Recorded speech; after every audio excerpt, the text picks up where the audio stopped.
Well, see, we need to be playing his music Yeah. on the standby screen. Oh no, man. I hear that guy's pretty litigious. He's gonna ding us, right? Yeah. Start throwing ads up on our YouTube. Yeah.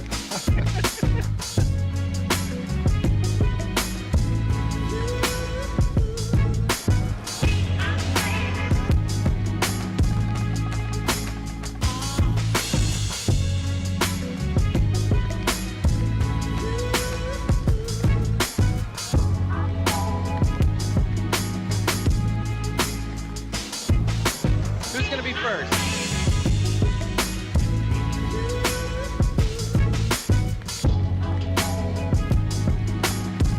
What's up, Jeff? What's up, Chris H? How are y'all this fine Monday morning? Afternoon? Where's that link come from?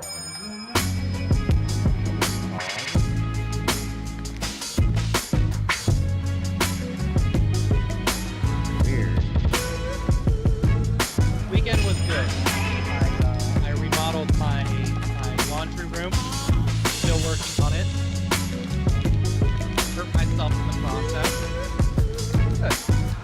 That settles out. It feels good to have like a project to do. You know, I can help get my mind off of how insanely like full of anxiety and depression I am. Which thread rubber did you get?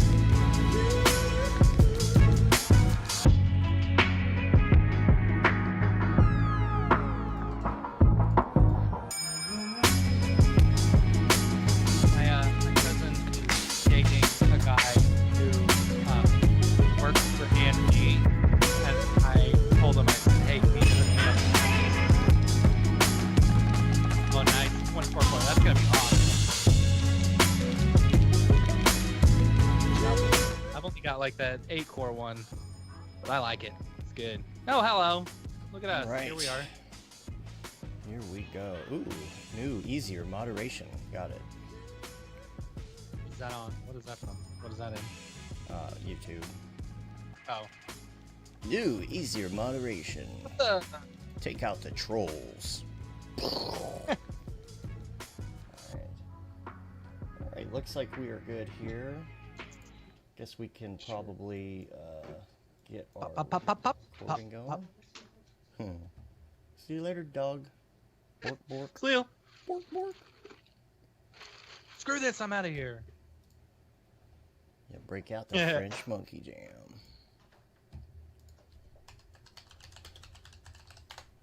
Alright. Every time on the last second, you know, my dog starts doing stuff. It's all good. Let's see. What is your? What I'm is sure your? at some point my cat's gonna go up to the door and just start. Yeah. I want the dog to answer some questions. Your what is? Hey Teddy. Hennessy What's is up, man? Hennessy your number one? Your top hit. Right now, yeah, I guess. I think, yeah.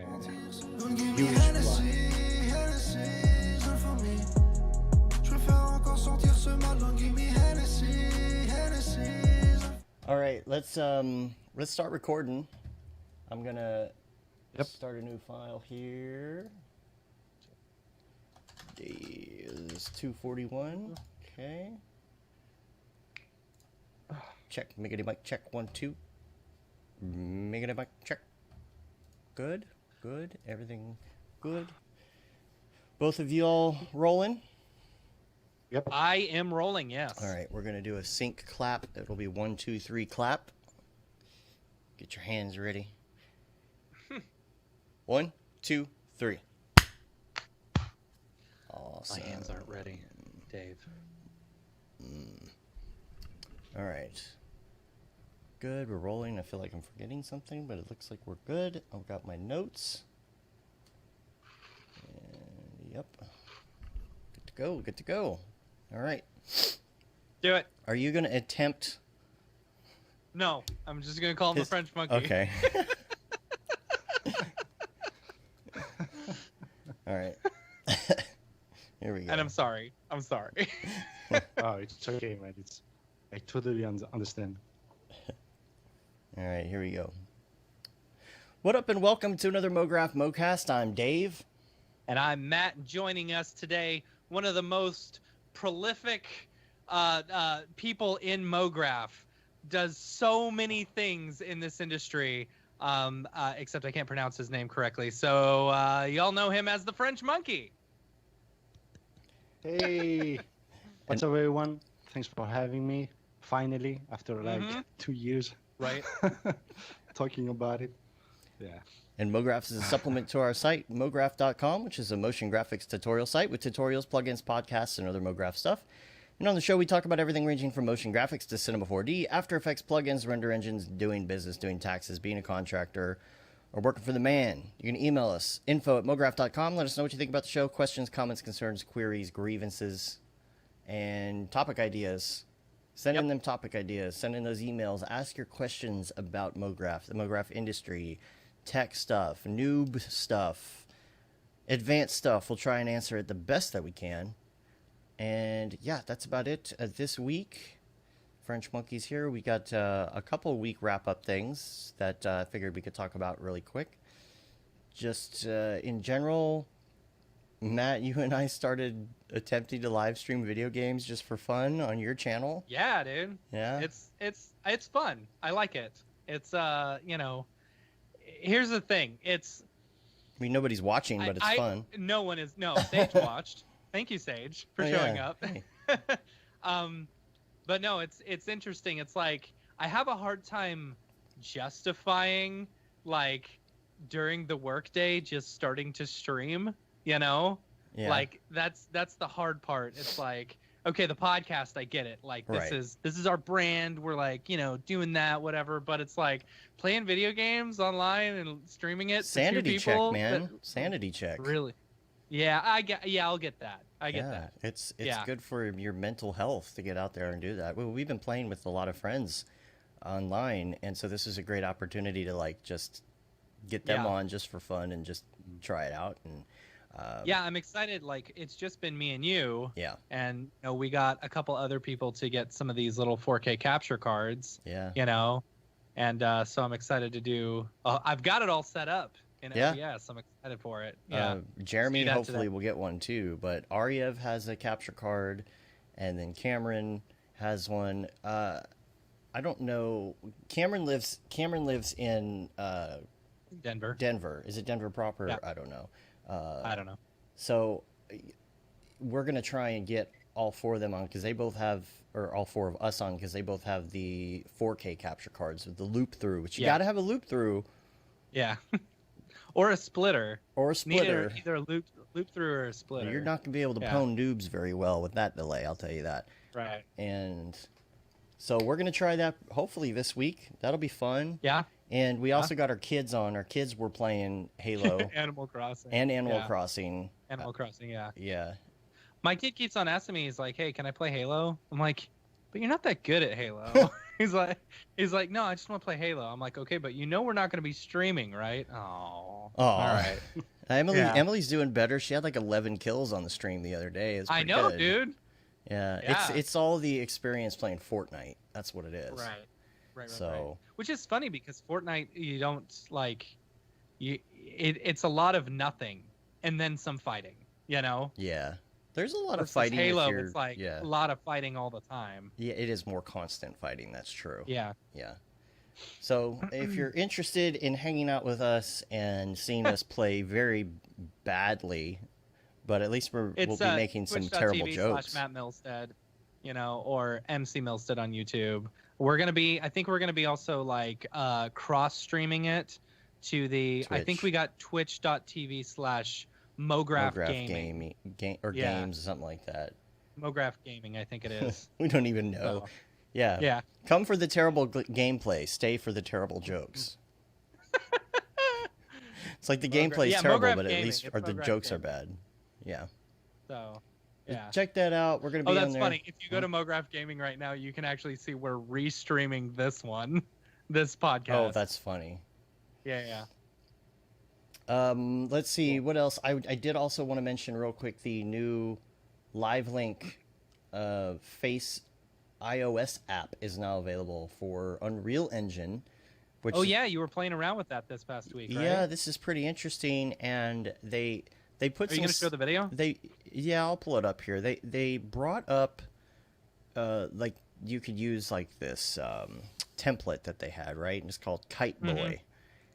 Yeah. I don't know why that sounds like an insult. Kite Boy. What's up, Kite Boy?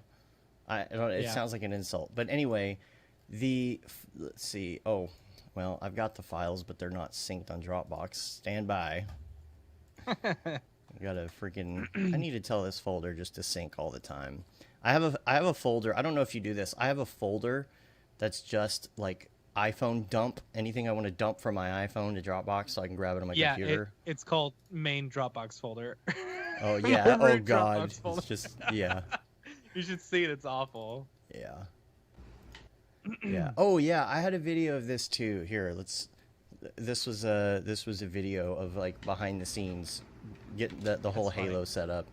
So you have to have that other screen so you can see it real time, because the delay is just gonna kill you. Literally. That's a nice little setup you got there. That desk is nice. It. I love this desk, and it's a standing desk too. How many screens is that? Yeah, 4 screens. I've got 4. Well, one's a laptop. At the same time.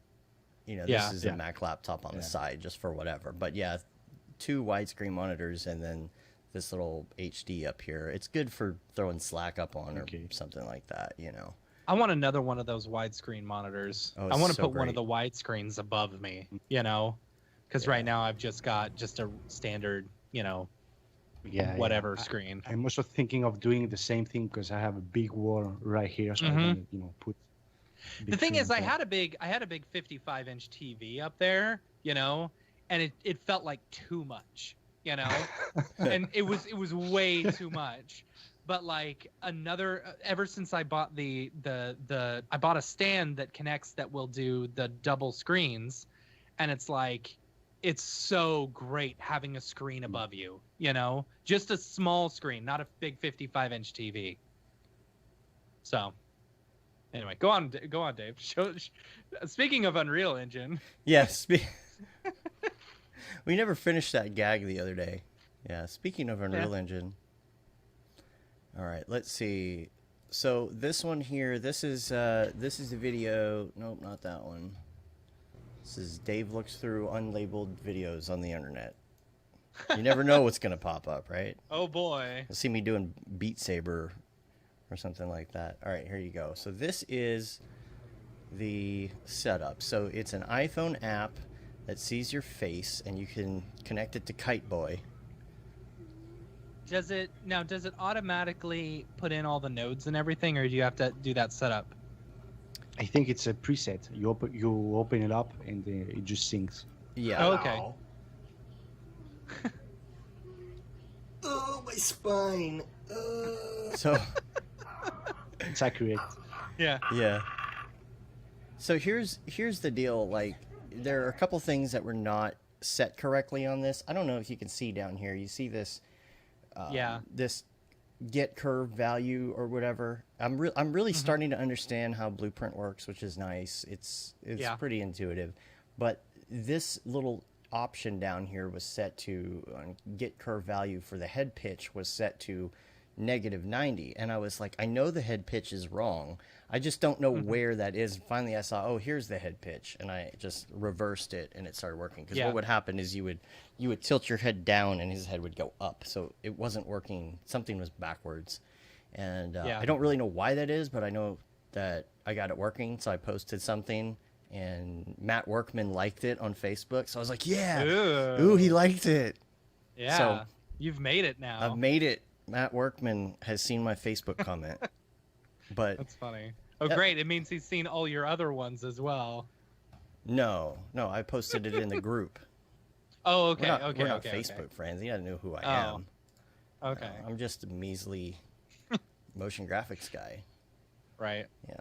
So that's kind of fun. There's some other things I'd like to do with some existing models. I'd like to take some models from Cinema 4D and bring that in and see how hard it is to pin the different poses and things like that.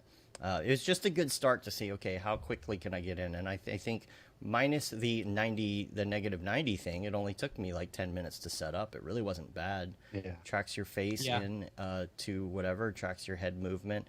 And you can lock certain things too. So what a lot of people are doing with the software is they're not even having it look at the neck movement.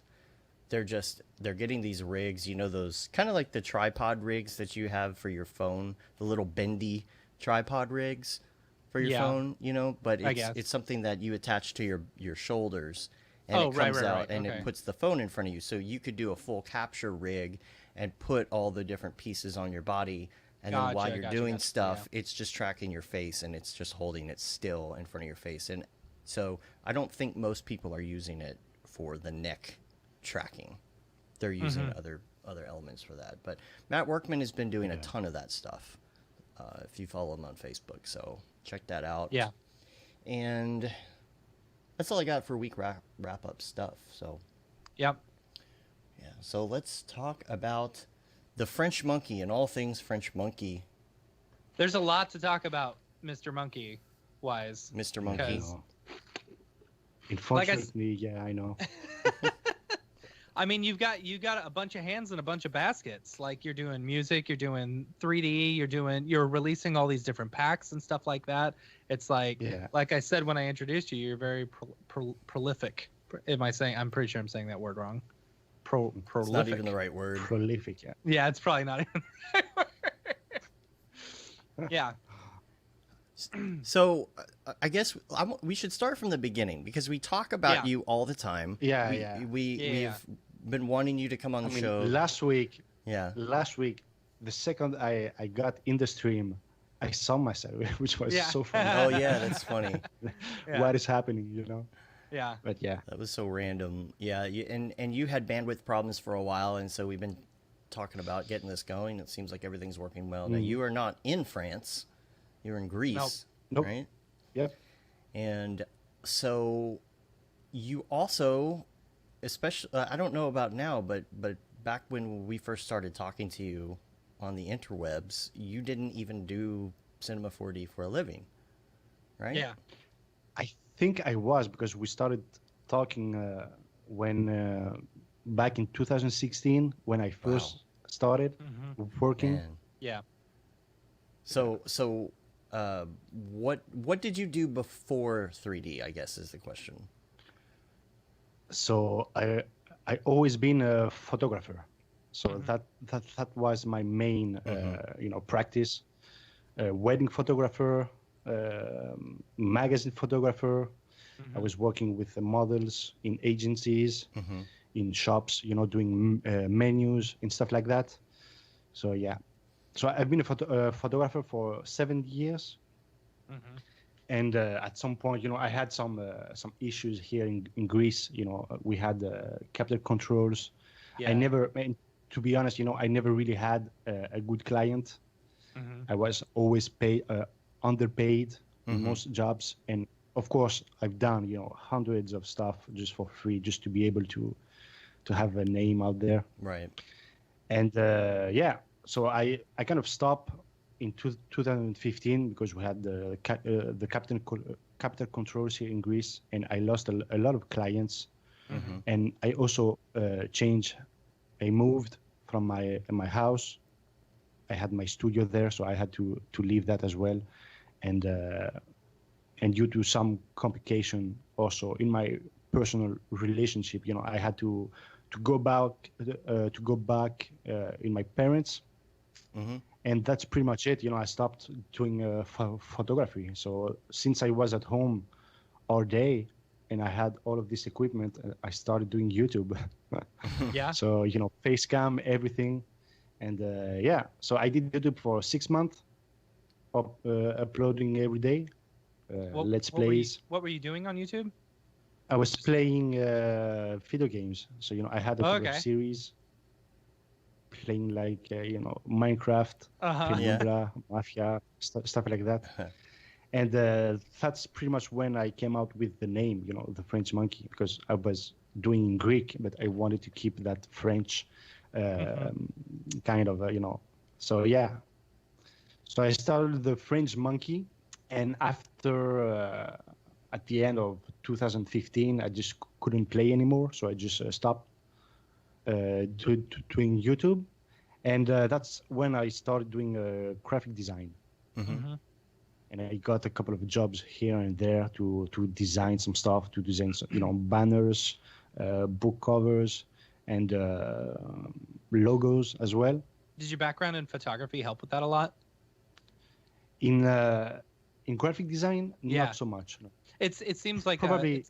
it seems like a pretty crazy pivot, to go from Yeah, photography of course. then immediately into graphic design and stuff. The only way it helped me is that I already knew Photoshop, Okay. so I could do some retouch, do some lines, even text, and stuff like that. Because I've never really got around Illustrator, so I used to do everything in Photoshop. So yeah, so I was a graphic designer for around a year, and during that time as well, I also started playing around, 3D. Just because it was just the right way to go about. I think. So so I started Cinema 4D around 2015, 2016, and that's pretty much it. I think there are a lot of people that come down that path, though, like Teddy's saying in the chat, photography to video editing to After Effects to 3D. Yeah, that's pretty much the course that someone would take. And there are things that you use. You could knowing about cameras and how cameras work and things like in 3D that. that helps. Yeah. Composition wise and everything. Yeah, so that's something that I think Raid Zero has done, Phil, and some other people have gone down that road, being in photography and understanding the concepts of moving into 3D. And so it's not completely unrelated. It does seem like a natural progression that I think a lot of people probably do. And so you did that. Now, getting into things like texturing, plugins, I remember you were doing a lot of stuff with skin shaders. I remember seeing a lot of skin shader stuff for a while, Yeah. So in photography, I was specialized in skin retouching. So, mostly in portraits. So, it was always fun to me to try and recreate this kind of look in 3D, which I still can't, but, I'm close to that. So, So that's something that, I always wanted to go back to slowly in another medium, skin stuff. Well, I think you're pretty good at it. I think the stuff that I've seen is pretty good. Yeah, you got. I couldn't do it. And then, I mean, it's easy, once you have the setup, but the hard part is being able to redo the skin texture, which is, that's another story. Because I'm using just the basic texture of DAZ Studio.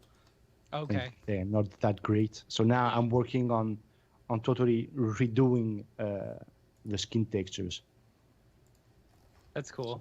So, I know, and I feel like you've been doing that. You've had like kind of this ongoing project I've that been you doing can that for a year. that you keep releasing, right? Of course, because I keep updating it.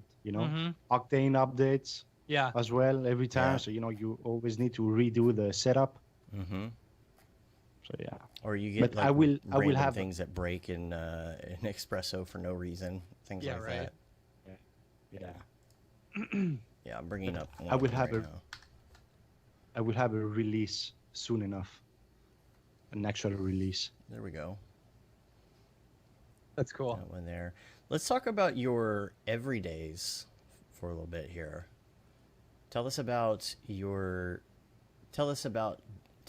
dailies in general. How do you feel about dailies right now? You were doing dailies for a really long time.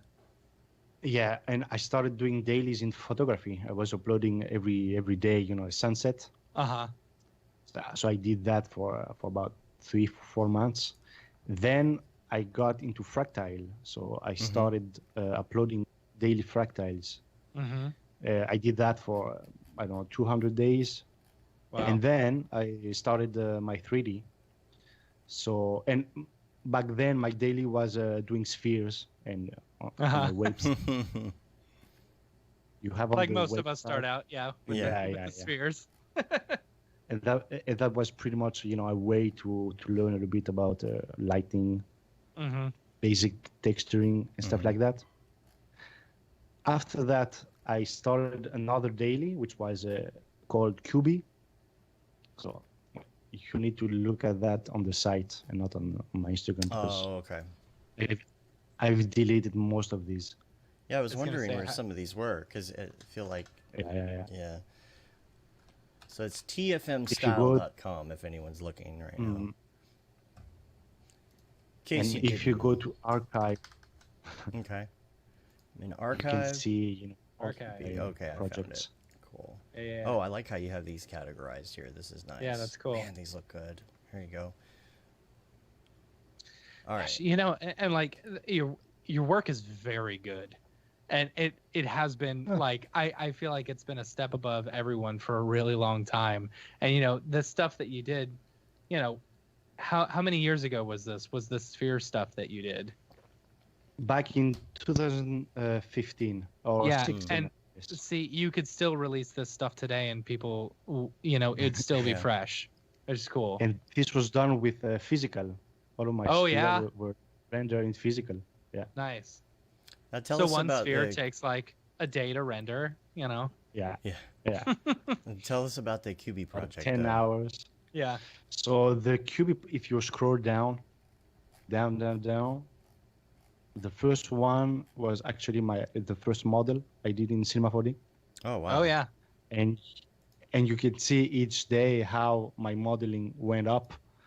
And like 20 days later, I was like doing this crazy thing. So, you know, this is basic extrusions.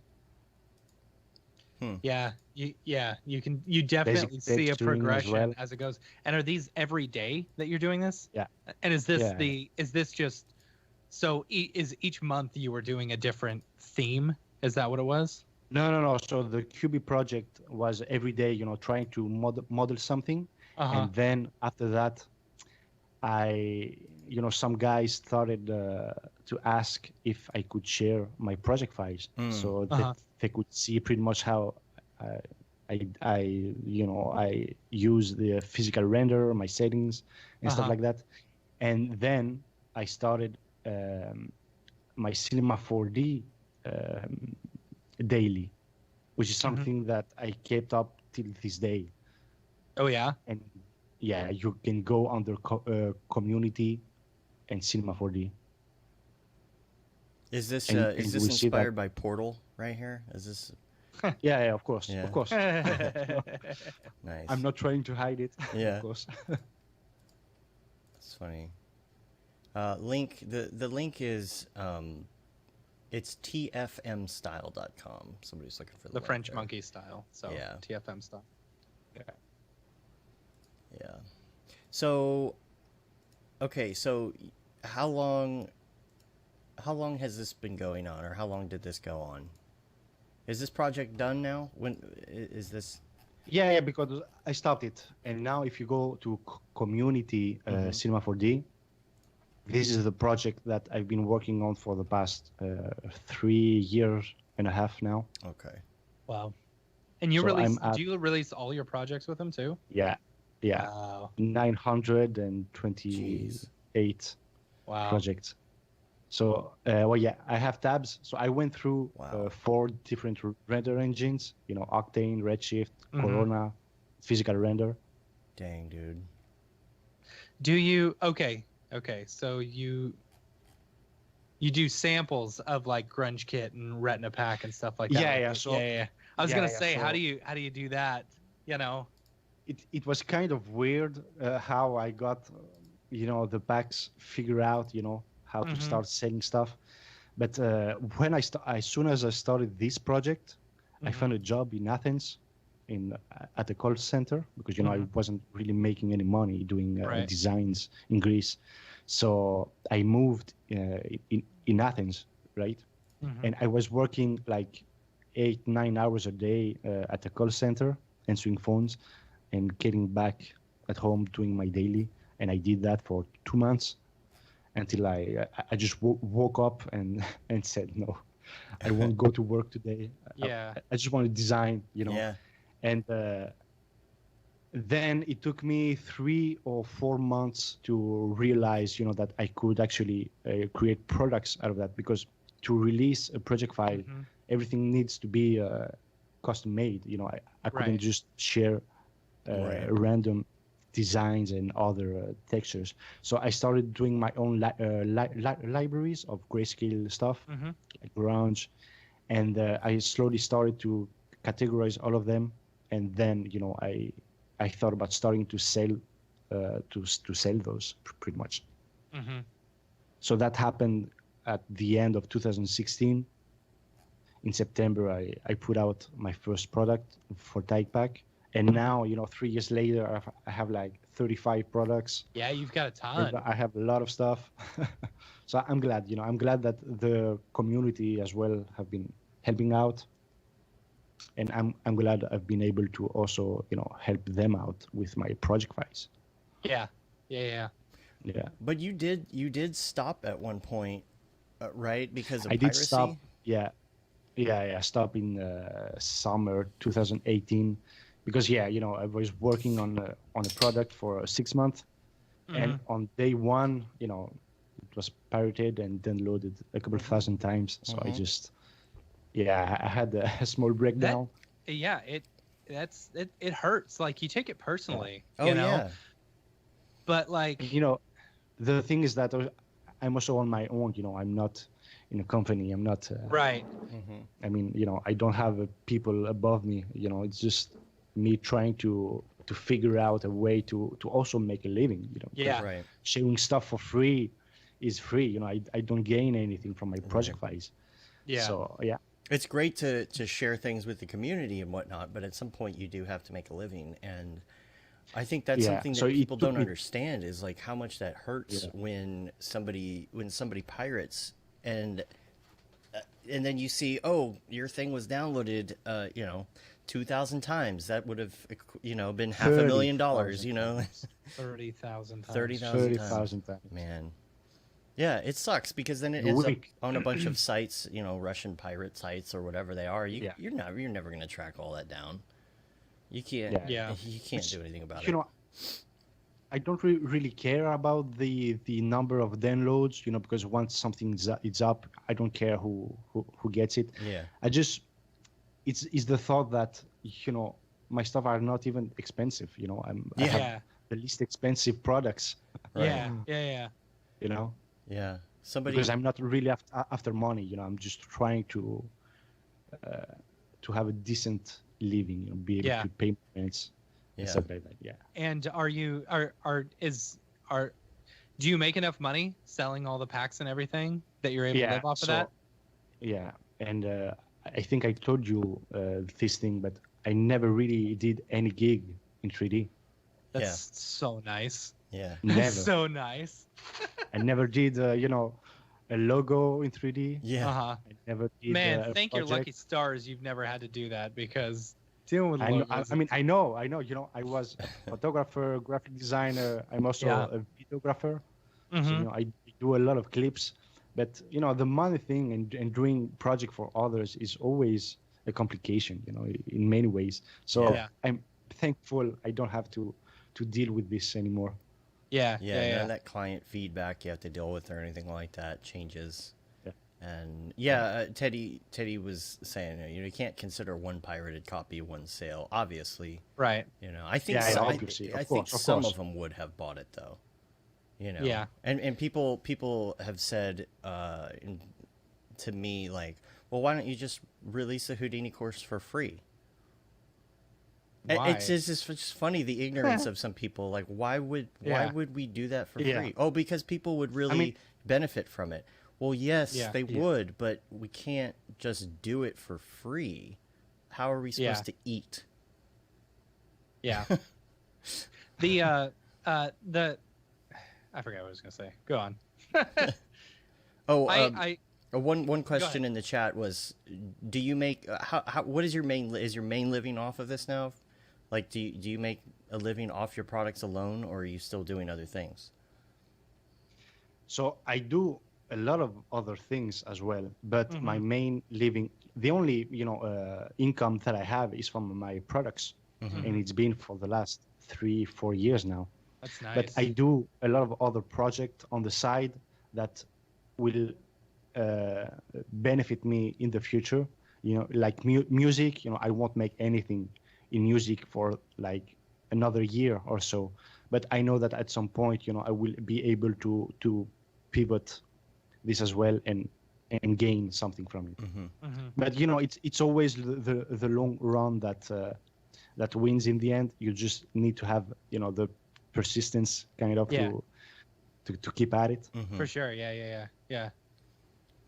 And that's something we haven't talked about yet is your music. We were talking about that last week or the week before, I think, on the show, talking about the whole music thing. And so I guess I got a lot of questions. Number one is let's talk about how you got into music, I guess, in the first place. Do you have a background in that? Do you play instruments?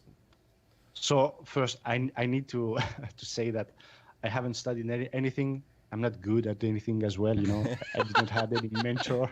I'm just, my way of thinking is as it's always been. You start something and you try to do it as much as you can every day, and at some point you will see that you've become better at this. Yeah. So in music, it's always been it's been the same thing as well.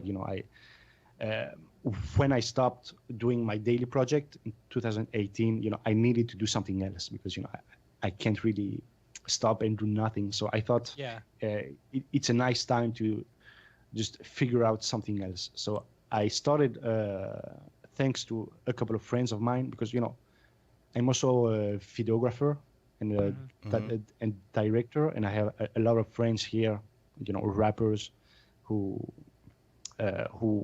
I've collaborated with, and some of them helped me out to get started, do my first studio sessions. And but after that, I knew that it would be more beneficial for me to try and do all of this on my own, because I would be able to exactly do the things that I want and not wait for a producer, to prepare the production, to prepare the mixing, to make 100 of changes. So in 2018,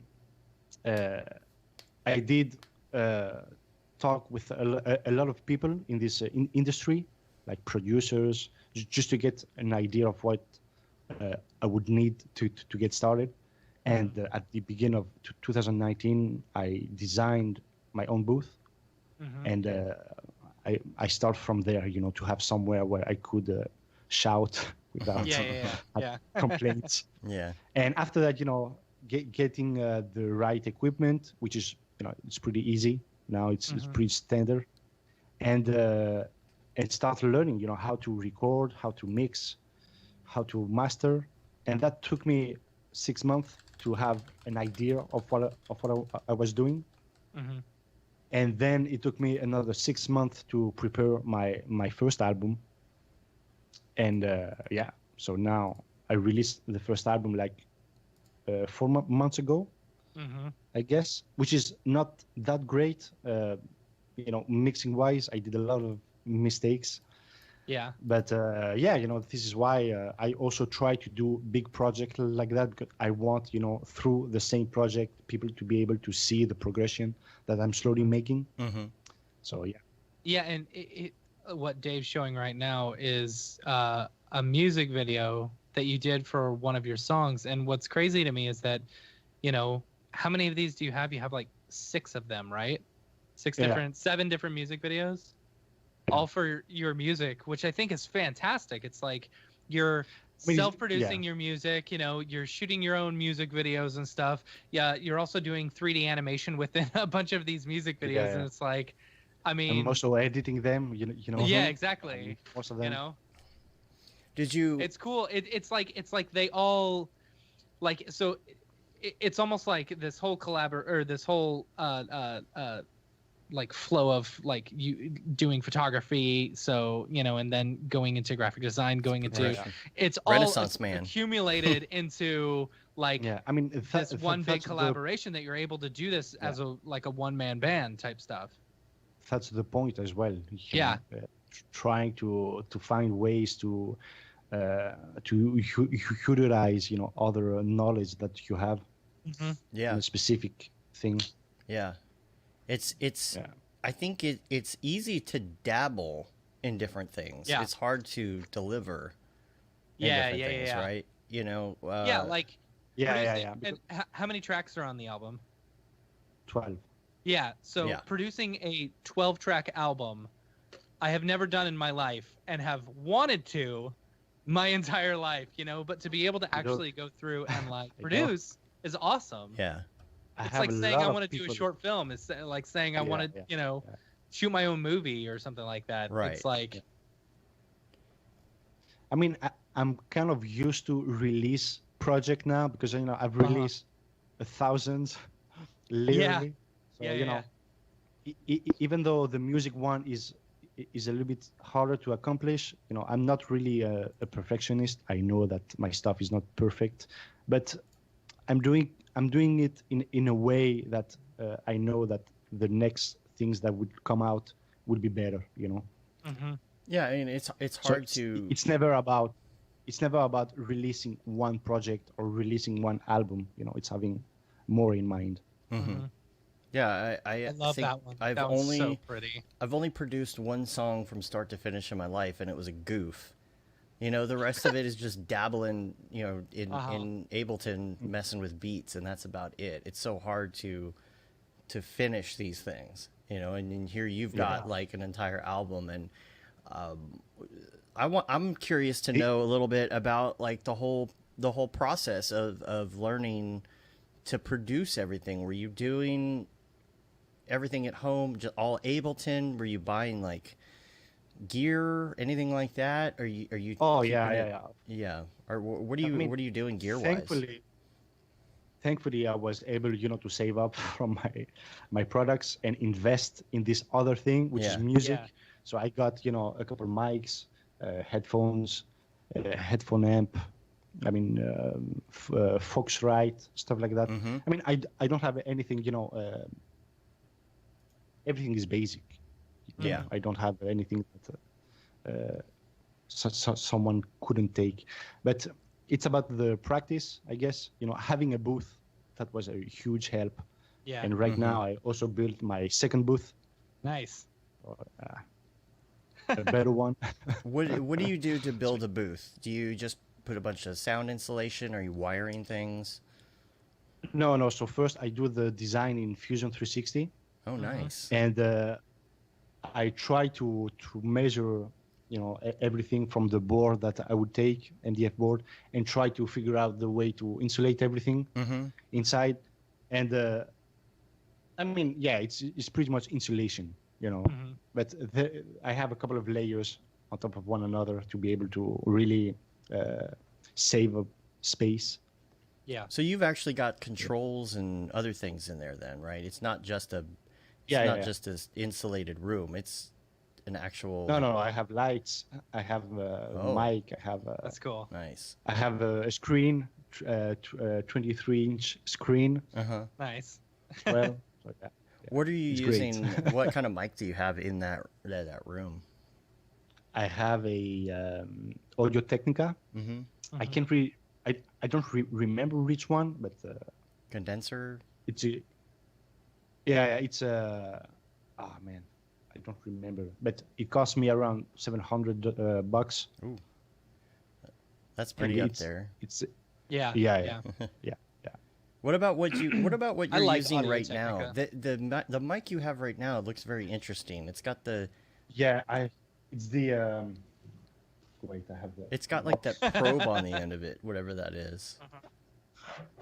Oh, this I added it. Yeah. Oh, okay. It's a blue mic. Okay. Oh, okay. It's a blue mic. All right. Yeah. I have two of them. That's just for doing tutorials. Yeah. And stuff like that. Yeah. And so when it came to Ableton, I feel like it's probably the same thing in the audio industry that it is in Cinema 4D. When you first get into Cinema 4D, you're like, not everybody, but a lot of people are like, oh, plugins, I need that plugin, I need that plugin. I'll be good if I just get that plugin. What about that plugin? Are you doing the same thing? Yeah, what's the octane of Ableton? Right. I mean, it really, with every DAW, you need to have plugins. But the thing is that there is no one plugin to do everything. It's not like a Cinema 4D where you can have a plugin to do this kind of animation and stuff like that. You need a chain to be able to create something that you want in music. So you have a compressor, but you have a couple kinds of compressor that do different jobs, like delays as well. So you need to have a couple hundreds of them at least to be able to produce. Yeah. To have something that can be done. So yeah. What about? But I'm mostly using Waves plugins. Oh yeah. Well, and what about auto tuning? What do you use for auto tuning? Auto tune. I have the from Antares. Okay. Yeah. Which is that's the one everybody kind of. Yeah. Yeah, but they do have a couple of versions as well. They have the EFX version, which is a more compact one. It's smaller, and the Pro version as well. So I have both of them, but I use the Pro version, which is also live for low latency when you're recording. Yeah. So yeah. That's something that's hard too. You start putting too many plugins on, and you get latency when you're trying to hear. Yeah, of course, of course. What do you think is harder to learn, Ableton or Cinema 4D? Well, it's Cinema 4D, of course, even though it's easy. But that's why so many people are into music and not 3D.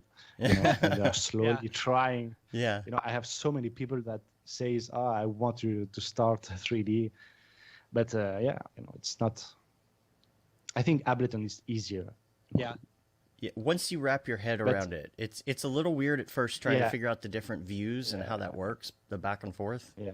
But I think once you're working with the sound, it's not always easy to figure out what's happening. Yeah, and also it's like Ableton is a little different than some other products. Like, besides Logic? My mind is blank. Cool Edit Pro 2.0. No, I was gonna say SoundForge. That's also old. Audition. No. Pro Tools. Pro Tools. Yeah. Pro Tools. Yeah. Like Pro Tools, any of those other ones, it's a little more straightforward where you Loops. open it up and you see the tracks and you see the mixer. But you don't no. It's exactly the same. In Ableton? All these DAWs are the same. Yeah, it's all the same. I feel like there was something about the way Ableton's design looks a little bit like a toy. And not in a bad way, but it's a very simple interface in comparison to others, and the fact that all of the filters are at the bottom across, like I don't know why that threw me so bad when I first opened it up. If you want a comparison, I think Fruity Loops is like Cinema 4D. Yeah. Ableton is like Maya. Okay. Yeah, and Logic would be, something from or Pro Tools, something a little bit higher than that. Yeah, that's funny. I had an easier time learning Logic than anything else. So weird. Yeah, well, that's because you started out in 3D Max. Yeah, actually, Tesla Rock actually brings up a good point. He says Ableton is great for production, but I don't like mixing or mastering with it. What do you master? Do you mastering in Ableton? What is your mastering process? Yeah. Okay. Yeah. It's it depends. I have a couple of chains, some racks to be more accurate that I just add, and I try to adjust everything. But I do have a lot of presets because I work, I'm only working with my voice. So I'm working with it for like a year now. Yeah. So I have presets locked for in, right? a ton of stuff. Yeah. Are you gonna do any collaborative music with anyone? Is that a plan? Yeah, now that you have that second booth. Of course, I have already.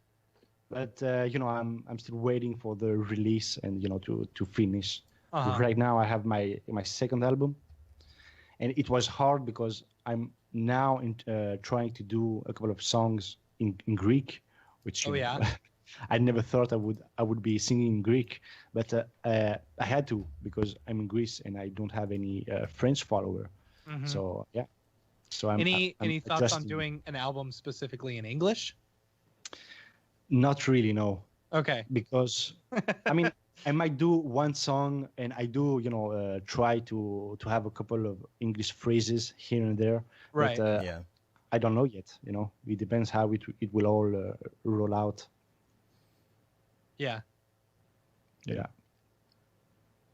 So what about? There's a question in the chat about what tutorials that have you looked at to do stuff like this, and my question to kind of put on top of that is the mastering part of it specifically. How did you learn about mastering?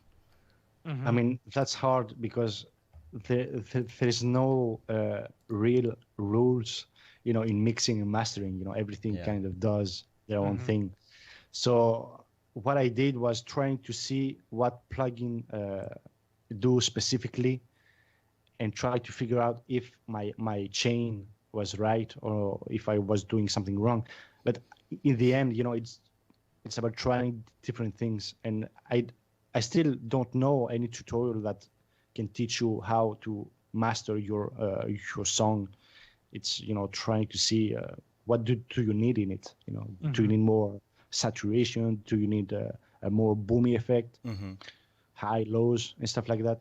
One of the things that I learned, I think, from Deadmau5's masterclass was about really going into each track and going to the EQ and pulling out just noise on certain things. Let's say you have a hi-hat and you got a hi-hat going and it's got like a bunch of low in it for no reason at all. And going back to that track, pulling all that out so that you're not muddying up your track with just random noise garbage.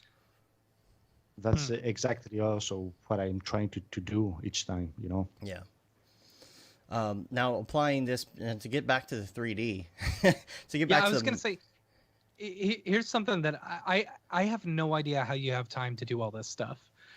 Like producing a full-length album over the course of a year, and also you're releasing packs, and you're also releasing these plugins and stuff. Like you just released Mograph a little bit ago. Is that's correct? Yeah. Which is cool. It's like, how do you have time to develop this stuff as well as work on all these other things? It's like, how do you keep it all straight? Oh, I get crazy and paranoid sometimes, but I really don't know, because I've been asked that, how do you live by doing only your project? And that's because, that's the way I'm also thinking.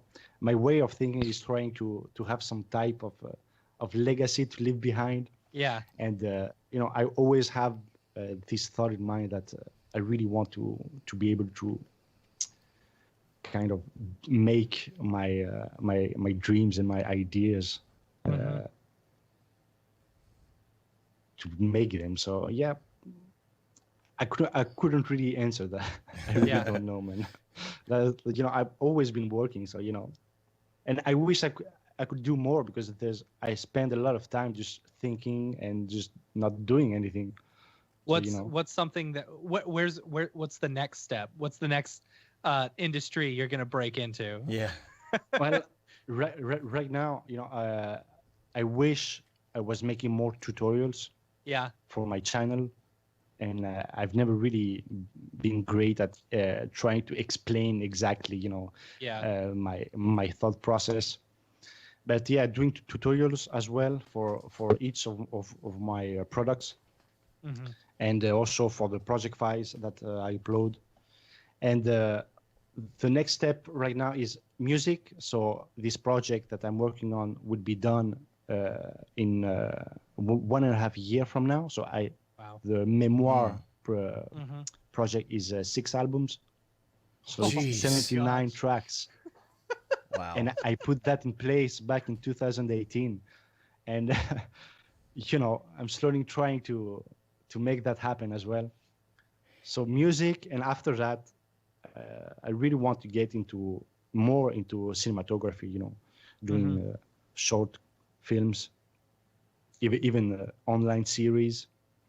Yeah, see, I guess when you're setting these goals, because, okay, in my head, I have goals. I don't really write them down, probably like I should, or whatever, the motivational speakers say to do. I don't write anything as well. I have goals. I have plans. I've got a course that I'm working on right now for Mograph.com, and that's consuming any extra time that I have right now. And I always get these ideas like, oh, I should try this thing and do this side project and do this thing, and then I get sidetracked and things don't happen. Last week I decided we were talking to Aryev on the show about a planetary type plugin, and so I just started messing with this this Earth and accidentally made a plugin, I guess. Yeah. And I went off on this tangent, and it was okay for a day. But I kind of had to stop myself and say, okay, you got to get back to your course. But I have plans about what I want to do after the course. Okay, I want to do this thing after that, and then after that, I want to do this other thing. How do you go about? Do you have a way of compartmentalizing, of setting? Do you set dates? Do you do anything like that, or you just? Oh no. So I don't. I will never set dates anymore because it's too much. I try to. I don't know either. To be honest. It just happens. Happens. When I have an idea, I just lock it up. I stay inside for like a week and see what can happen. And that's what happened with the More Fractile. I made that in like 1 week. Wow. But I made only that. Yeah. I wasn't going out. Yeah. I wasn't doing a project for my daily files. And I guess it's easy to get. Here's the problem I have with doing the course. Right now, I'm writing my syllabus. I'm just about done with my syllabus now, right? And that's not the fun part for me. The fun part is putting it together, recording it. The fun part for me is not writing it. So it's been a struggle for me. It's been a complete struggle. But then when I sit down and I work on this Earth thing, the other day I didn't really have anything else to do, and I was working on the Earth thing. I did not look at the time at all. Yeah. I did not get on Facebook. I did not check my email. I didn't look at my phone. And then I looked down and it was 5 p.m. And I was like, whoa, I thought it was like 1 p.m. What happened? It's like if you get in a groove on something you really like, it's going to happen, I guess. Yeah. So that's how you know. That's how you know it's real. Right. That's been my life for like 3 years now. But you did most of the time, I don't know what day it is. I don't know what time it is. Thankfully, especially I have now. my dog to remind me that we need to go out now. Yeah. Do you ever get pushing out this much content? Do you ever get like down on yourself and just be like, I'm not going to do this. I just can't do this, like of course. pushing out like, a whole album over the course of a year. That's at one point for me, I would think that would kind of beat me down where I'm just like, I don't know if I can do this. This is a lot of work. It does. Yeah. Many times, even when I'm trying to do a daily project, I start something, I don't like it. I restart again. And after, a couple of tries, I'm like, no. Yeah. This won't happen. Well, tell us about the Mofractal thing and how it started and how you decided to turn it into a plugin. Like, where did that idea come from? Yeah. So the thing that I like to do in Cinema 4D is trying to find a way to utilize, what's already available, but in a module, trying to build a module with all of the with the sliders pretty much, and be able to randomize it and make it kind of a procedural So with Mo Fractile, I was playing around with the Mo extruder in Cinema 4D, and I thought, all right, what can I do with this, you know? And I saw a tutorial from Florian doing this stuff, and I was like, all right, can I create a tool that will make all of that happen in the same UI, add deformers, add also some noise deformation and stuff like that, and make something useful that you could use while doing with a couple of clicks. And that's easy stuff. But the hard part about doing a plugin is that it's to try and make it so that even you don't really know what you can create with it, you can really expand it in a lot of ways. Just giving someone a blueprint and letting them go crazy with it. Yeah. Do you do any programming, or is this all Espresso based? Most of the stuff is Espresso. Yeah. Do you ever have to dive into Python or anything to make something work? I had, of course. So what's your... I had to do that with Noiscape, with the first version of Noiscape. Is it something where you have to look up a lot of references? Do you have experience in Python, or do you have to kind of copy and paste? Not code? A lot, no. I tried. I tried to find the codes, the codes that I needed, and just copy paste the stuff, and trying to change the ID of the object. Easy stuff like that. But I'm not a coder, unfortunately. Neither am I, and that's the problem. Is like I have these ideas for plugins, and then I don't. I can only take it so far. I wish I. It's like I don't know what to do after this. It's like this is the part where I either have to hire somebody or find a different way to do it, or just give up. Yeah, that's about it. So with the MoFractal, can you just throw a primitive in there, and then it does all the fractal stuff, or do you have to start with one of? Well, you can start with a primitive.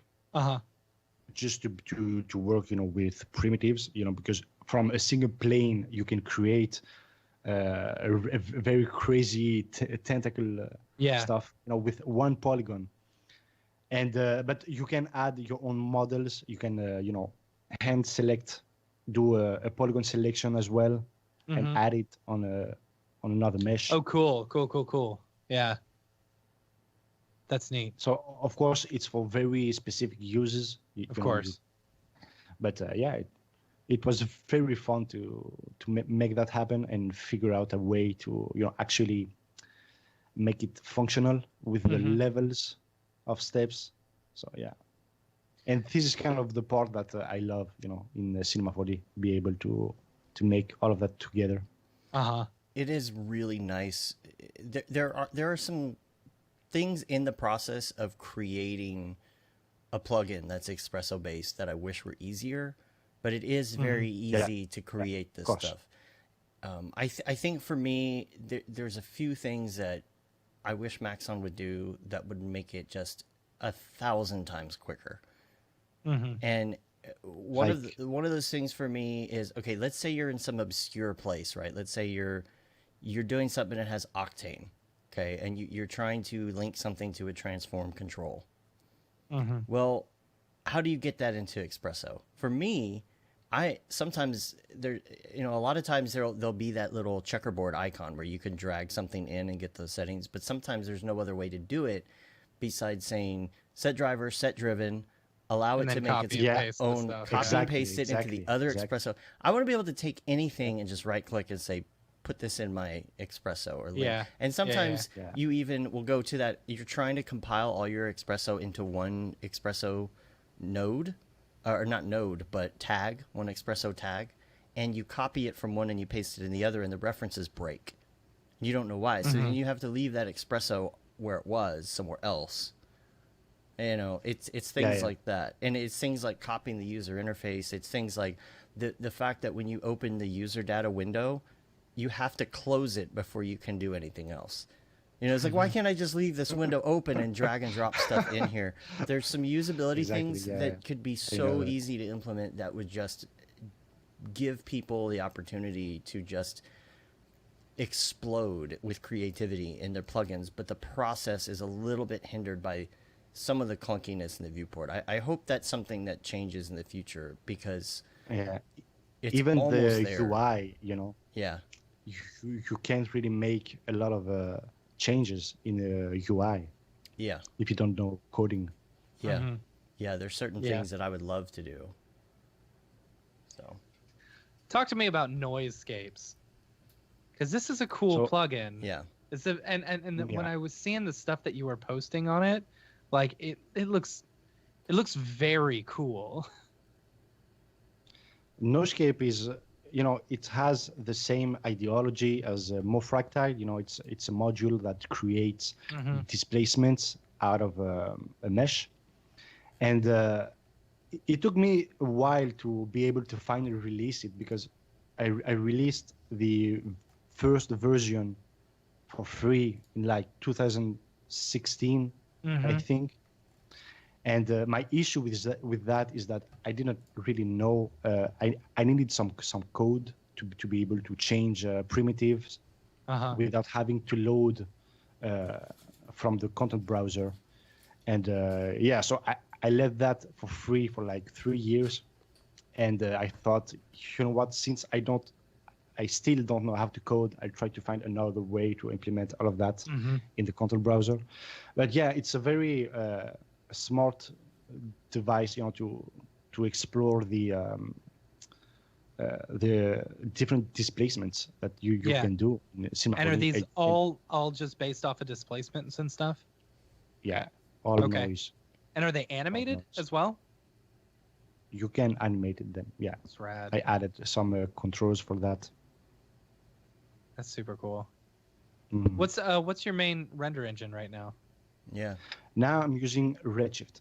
Okay. And I've been for the last year or so. Yeah. How do you find Redshift's displacement versus Octane's? To be honest, I haven't really played a lot with displacement in Redshift. It's a little bit more, not complicated, but there are some steps that you need to crank up a lot more than in Octane. But I couldn't really tell. You know, I've been used to use displacement with Redshift, with Octane. I mean, which works so well. Which is easier. Yeah, it's so easy to use. I had to. Yeah. Oh no, I was going to say my question is because on you know the page we were looking at earlier, you had all the different tabs and you were talking about the different engines. It seems like you've really dug into all of these engines, and I was going to say, what is your? I know that you're currently using Redshift. Is that your favorite right now, or are you? What is your main reason for using Redshift right now? I think the best switch I ever did was from physical to Corona render. Oh, that was a big deal, a very big deal for me. Yeah, and so I love Corona. You know, I haven't played with the newest version, but it's a great render. I also love Octane, you know, for many things, and I hate it for many others. And it's the same thing, you know, for Redshift and any render engine that I might try. You know, there are bad and cons to all of them. But I think, you know, having a wide knowledge of all of them, is really, you know, it depends on what project you want to work on. Redshift for its stability, you know, Octane for the this kind of process that and speed you can have with it. But I'll be right back. I'm gonna run to the restroom. All right. I've drank too many Cokes. And then so also I've got here your dog. Your dog is getting famous online too, right? Yeah. On Instagram, I mean, that's why they're following me now. just for the dog. Since just for Joe. Or what's your dog's name again? Joe. Okay. And Tzou. and so do you have like, you almost need like a separate Instagram account now for the dog? I thought about that, but I already have like 3-4 Instagram pages, and I'm not. No, I won't do another one for my dog. I'm trying to find a picture here to bring up on the stream. So you've got, man, you've got all these stories. It's mostly stories of your dog, right? Highlights. Mm-hmm. Yeah. Look at that good boy. Right there. There you go. Just all dog Instagram stories. All right, so what else you want to talk about today? We got a list here, but I think we've gone through a lot of these. I have got a question here from somebody on Instagram. It is Hollows Woodsman, who says, how do you come up with so many amazing textures and assets? That free pack is a gold mine. How do you... Is it experimentation? Is it inspiration? Well, it's thanks to my everyday project, trying every day to do something, and that's where my free packs comes from, because I take from different projects the models that I made along the years, and I put everything into a pack. Mm-hmm. But the everyday asset pack is it's a huge thing. You got more questions, Matt? Are you there? Are you with us? Yeah, How I'm was your here. pee? I'm here. Everything come out all right? Oh my gosh. Yeah, it's fine. Dad jokes. Yeah. I'm very impressed with the amount of work that you've put out, and so many different types of work, with the 3D stuff. You've got the music, and then you've also got the music videos on top of that. It just shows such a wide variety of work, and I it's cool to see that in our industry, and I think it's very inspirational to others, I think. Thanks, man. And your music's good. I'm glad. Too. I was rocking it out the other day. It's a weird genre, but I'm trying slowly to move from the dark R&B to just R&B and more trap thing. But this will come, along the way. So hopefully you will see the progress in this. But, How's your following with the music and stuff like that? Like, have you been able to? How do you grow a following, for one? In the music industry. Yeah. And do you find you're getting a bunch of 3D nerds who are coming over and rocking out your music and stuff? I tried doing that, but I don't know if it's working. The funny thing about my Instagram account is that I used to upload only photographs there. Mm-hmm. Then I slowly started uploading my fractals. Mm-hmm. Then some 3D. Yeah. Then some writing. And now I'm at a point where it doesn't really work that way, because people comes for a specific thing, which is 3D in my case, and they don't really care about anything else. Right. But do you do like a SoundCloud account or anything to try and get a following on SoundCloud? What is your approach for that? No. Well, you're also on Spotify, right? I mean, that's where I heard you. Yeah. On Spotify. I think Spotify is the best place to upload your stuff. I feel like there's like a whole like SoundCloud. There's a SoundCloud. There's like a group. There's an underground. There's a SoundCloud thing where a lot of people are finding the people on SoundCloud and then moving over to Spotify. Finding people. I think that was happening. Yeah. I think that was happening a couple of years back. Mm-hmm. Now it's more in Spotify. Yeah. That's where I find new talents out there. Are you using something like DistroKid to put your music out there? Yep. Yeah, is DistroKid? Yeah, that seems pretty good. And how are you doing, like, from a money standpoint? Are they sending you royalties and stuff like that? Yeah. Yeah, but I haven't made any money yet. I have like $5 pretty much Nice. in the account. Yeah. So the thing about streaming is that you need a lot of streams to be able to profit from that. A lot. Yeah. Are there people gaming the system for Spotify plays and things like that? Oh, of course. Yeah. Always. Yeah, you're not like in your office all day just jamming out to your own music to get those plays. Get, like, no. 1 cent.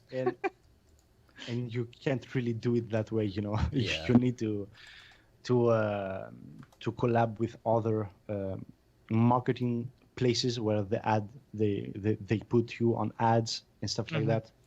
Oh, like what? Like pay for views, pay for streams. Oh, I see. Oh, gotcha. I see what Yeah. you're saying. To get into playlists as well. There's a lot of shady stuff you can do. Interesting.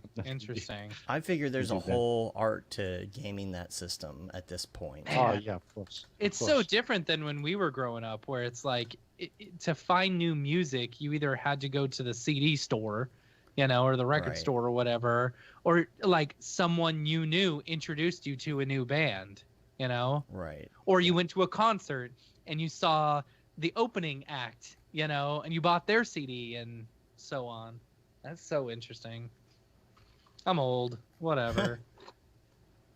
I'm looking to see. I don't even know where you look to see where your numbers are in DistroKid. I was curious how many How many monkey legs? How many monkey legs plays we've got, and I don't even know. I'm there. I don't. It's in the stats. Stats. Why can't I find that? Yeah.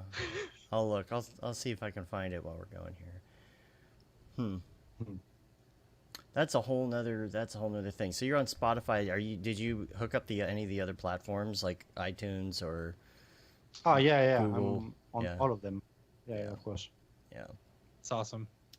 I've got some links I wanted to talk about real quick.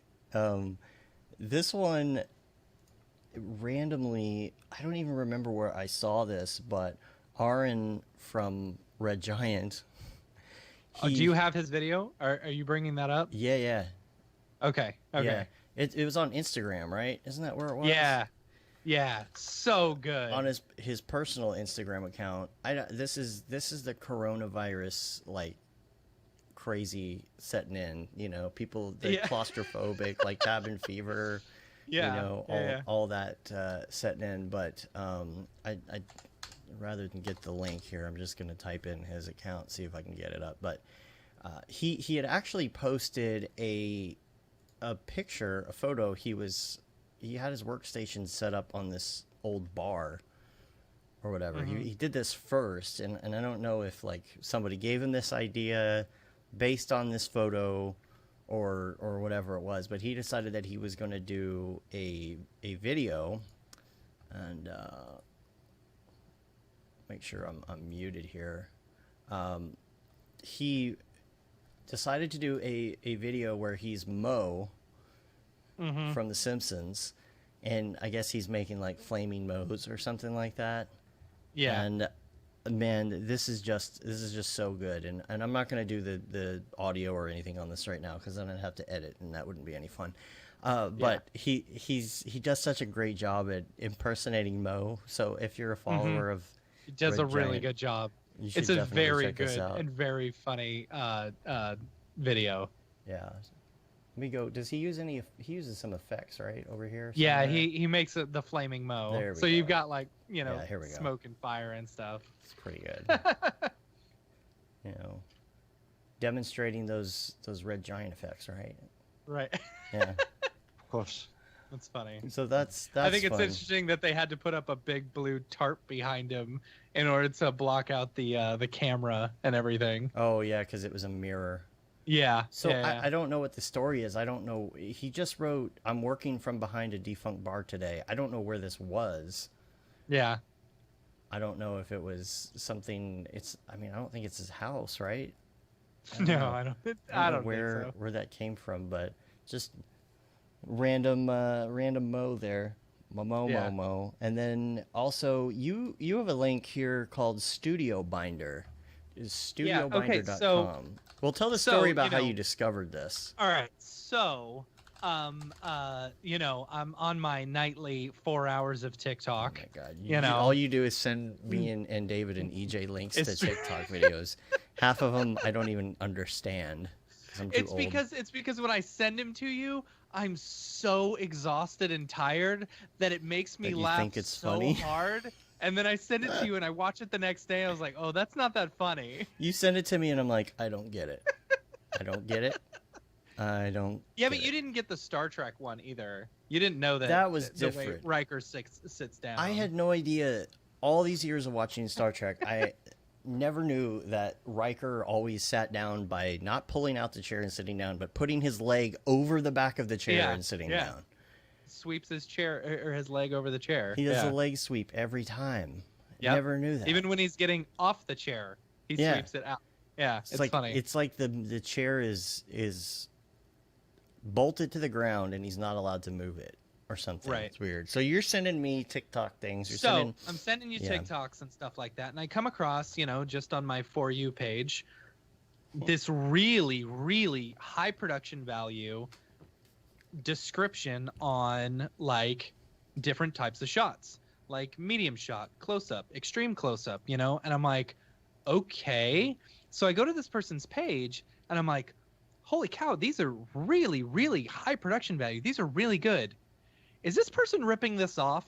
You know? Yeah. And so sure enough, after enough, like I started following them because I'm like, this is good quality. This is good quality and I want to watch this. And so I come to find out it's by I don't know what Studio Binder does, but they are they've got a ton of really, really good videos that talk about lighting, that talk about composition, that talk about framing and B-roll and everything that you could think of that comes to video, you know, they have a video on.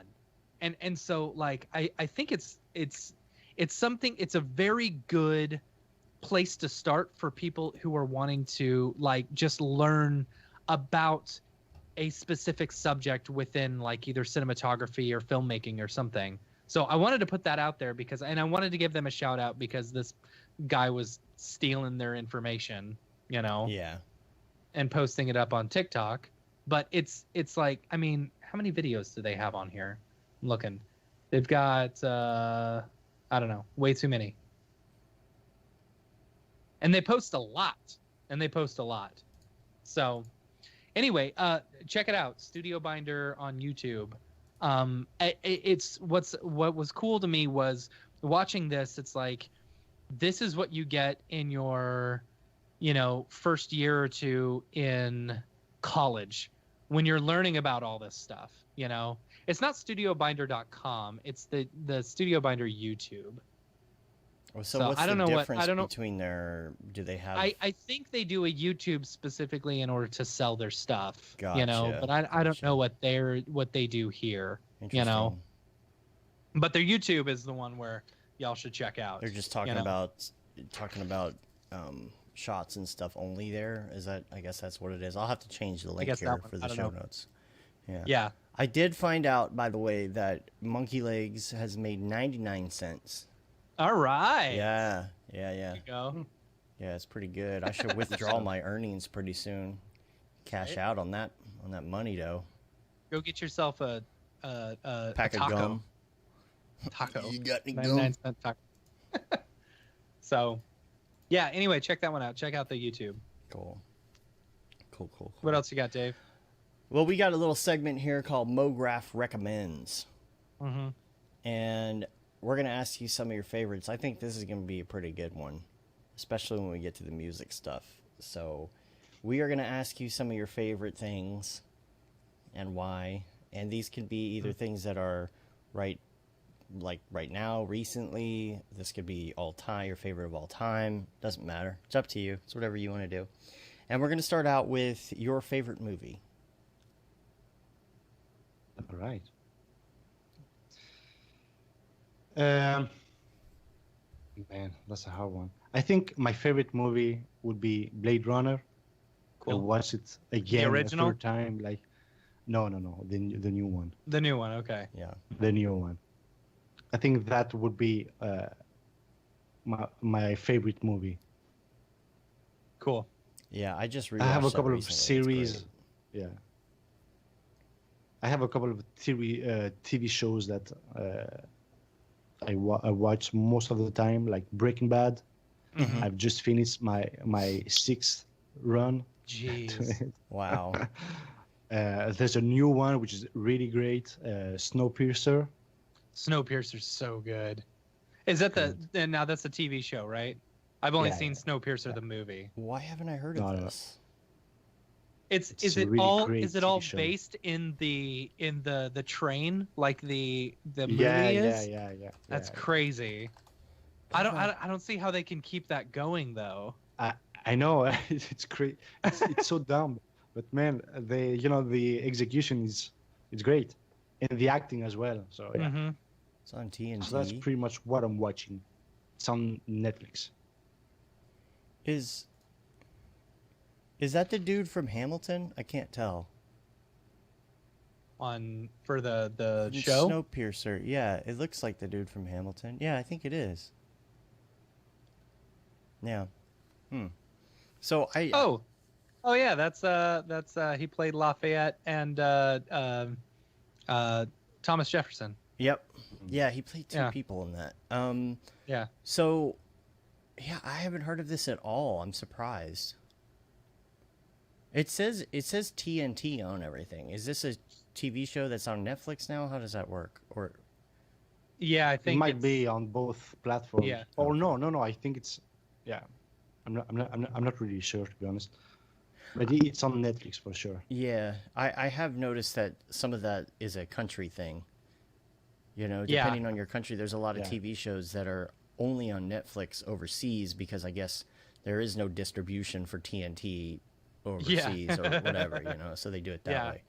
Which makes sense. Yeah, like in the UK, they get the Rick and Morty episodes basically the day after they air on Netflix. Yeah. When we don't even get them at all. Yeah. We've got Hulu. Yeah, we don't get them at all. You have to watch them on Adult Swim. So. Yeah. Now, music. This is going to be an interesting Yeah. one. Your music, your favorite music.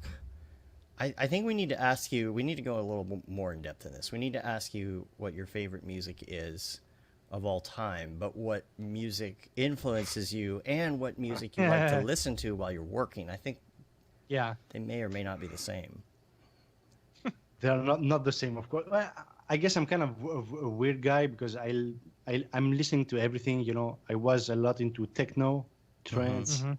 and stuff like that. I mean, that's where I heard about Dead Mouse as well. Mm-hmm. Mhm. It was crazy when I started talking to him. So I was a lot into house, electronic music, Mhm. but then I slowly switched to kind of trap genre. Mm-hmm. You know, the kind of the modern stuff that we have right now, and that's because most of my friends are trappers, you know, or Yeah. rappers. So I do listen to them. Lots of That's triplet pretty much notes. Yeah. So I don't really have any favorite musicians or bands out there. Just, you know, it's a bunch of things. And when I'm working, I just add kind of random Spotify playlist, Mhm. or I do listen to my own as well, the demos that I'm trying to work Yeah. on. Yeah. Yeah. I feel like sometimes I'll go on a tangent on some of this music. I feel like that's why I know some of this new music is because I do go to Spotify and say, okay, I like this song, just put on this radio. You know, you right click and say, go to such and such radio, go to Travis Scott radio, and then you find all these random people that Yeah. are probably famous, but I don't know. You know, I Yeah. didn't know Yeah. about Travis Scott until he was all way past being famous. Like everybody knew who he was except me, I guess. But Yeah. then of course he does like Fortnite concerts and stuff, so you know he's big. And what about like Logic? Do you know Logic? Of course. Yeah, I just recently discovered I've Logic. been through that loop, you know, Eminem, Logic, and all of these other dude. So yeah, I love Logic, especially when he talks about the Orville in the beginning of one of his songs. Of course you do. He's that outer space stuff, that Orville stuff, right? When is that coming back? Oh my gosh, who I cares? need the Orville. It's so good. Have you finished season 2, Matt? You need to watch it. I haven't. No. So good. I'm so still on. good. I'm still on Westworld. Dude. Yeah, but Westworld is pretty. That's pretty hard. If you need something comedic, you should go. You should. If I need something comedic, I'm just gonna go to TikTok. Yeah, I was wondering when Kevin was gonna chime in about the Breaking Bad. Yeah. You know, he got through Breaking Bad. What else should he watch, Kevin? Perhaps maybe The Wire. Maybe The Wire. I don't know. Just throwing things out there, you know. Mm-hmm. So okay, so you listen to your own stuff, I guess. Do you listen to your own stuff while you're working on other things, or while you're doing 3D? Yeah. Just to kind of. And how do you keep yourself from hating your music after hearing it so many times? The thing is that I don't listen to the music that's already done and up, you know, on Spotify. Mm-hmm. I try to listen to the demos that I'm still working on. Yeah. And to try, and you know, just to have an idea of how I would proceed working on them, you know, album wise at least. Yeah. Do you go listen to it in different places to see how the mix sounds, like in the car, on a phone, you know, not just studio speakers? Because I think that's at the important. end, yeah, that's important when the album is finished. Yeah. You know, right now, you know, since you know, I'm on my computer every day, I just have my headphones and my monitors. Mm-hmm. So yeah. But monitors are the best way to listen rather than headphones. Do you agree with that? It really depends, because there's a lot of nuances that you can't really hear on monitors. You need to put on headphones. I feel like you know, ad libs, stuff like that. Yeah, it's, I guess for me, and of course it might be my type of headphones that I use, but I feel like if I'm messing with something and then I take the headphones off and I just listen like on the computer or through the monitor on the computer or something like that, I realize how much I'm not hearing on a computer monitor that if I play one of my favorite bands or something like that, I do hear, you know, and it kind of makes me aware of what's missing in the mastering, I guess. I've got now these PreSonus HD9. Mm-hmm. So I have 4 pairs of these. Mm-hmm. I have 2 in the booths inside and 2 right here. So these are kind of my go-to headphones. And for mixing, I have these Audio Technica. I can't remember which one, but these are like $250. Wow! And they are great for mixing. Do you have to, because are they good for mixing because they're like flat, or? Yeah. And like Tesla Rock says in the chat, nowadays most important that tracks sound good on cheap headphones. Because when people put in their crappy Beats headphones, you know, they got to hear it. Yeah. It's true. You got to mix for all these. Those are nice headphones. Those HD9 ones, those are really nice looking. Yeah. I should do something like that. The problem is that I'll plug in my Bose headphones and try and mix, and they're just so bassy. You know, it's very deceiving. These are also bassy as well, but the Audio Technica ones have no bass, very flat. Yeah. And they're great to mix. Maybe I should pick up some of those. See, I don't have any studio speakers out because this place is small and I don't have enough room for it. So when we get in the house... I just bought a couple of JBL studio speakers and I really like them. Yeah. It's very nice being able to actually listen to music that's not going through my monitor, you know? Because my monitor has a built-in speaker to it, you know? I know that people give Rocket speakers crap, but I do not mind Rocket 5s and a Rocket sub. I just don't... I mean, I know it's not like super high quality or whatever, but I feel like it's better than nothing. I have so many of them left from my old business that it's just like, I'll just set them around because they sound better than, you know, putting out like a Bluetooth speaker or something. hook them up to my record player or something. Yeah. So that covered the headphones question. Yeah, I know. I was gonna say. And we kind of got into TV shows too. Are there any other TV shows?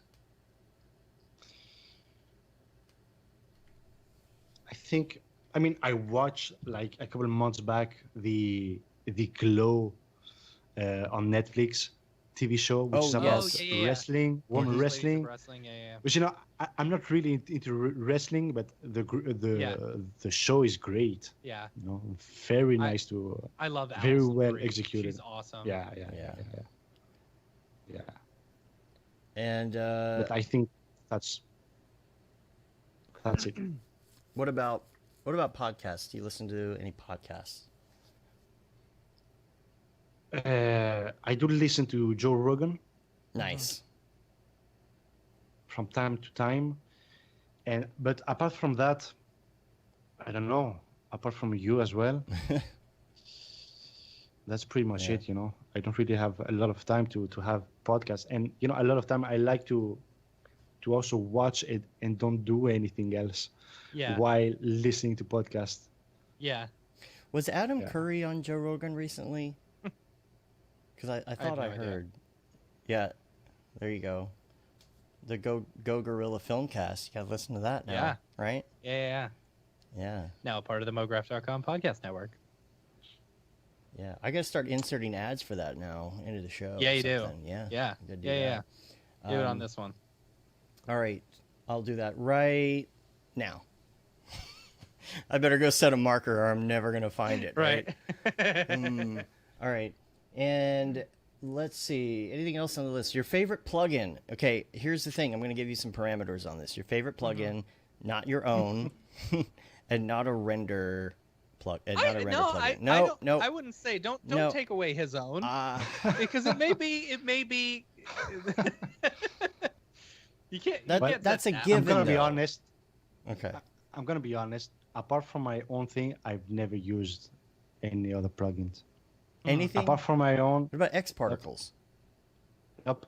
No, you've never used X Particles. What? Nope. Oh man. Okay, you got to get in. You got to try it. You got to try X Particles. Yeah, man. I know. I really want to. And Forester as well. And there's a couple of other plugins that I really want to get into. But man, I can only imagine what you would do with set X aside Particles. all my stuff. Like your style mixed with X Particles would you would come up with some crazy things to do with it, I feel like. Yeah, that'd be cool.